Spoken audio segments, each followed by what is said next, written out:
এখন যে রান্নাটি দেখানো হচ্ছে সেটি হলো আলু পটলের তরকারি। নমস্কার সকলকে, আজকে নিয়ে চলে এসেছি আরেকটি নতুন ভিডিও নিয়ে। সেটি হলো আলু পটলের তরকারি রান্নার ভিডিও। আপনারা পুরো ভিডিওটি দেখতে থাকুন, প্রথম থেকে শেষ অবধি পুরোটা দেখতে থাকুন, তাহলেই বুঝতে পারবেন পরপর। আর থ্যাংক ইউ সকলকে ভিডিওটি দেখার জন্য। সকলকে অনেক অনেক ধন্যবাদ। সকলে খুব ভালো থাকবেন। আর আমার তরফ থেকে অনেক প্রণাম, অনেক ভালোবাসা জানালাম।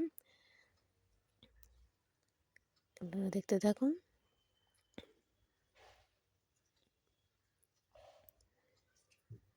তাহলে সকলে খুব ভালো থাকবেন। ভিডিওটি এই অবধিই রাখলাম। তাহলে ভিডিওটি কমপ্লিট হলো, এই অবধি রাখলাম। নমস্কার।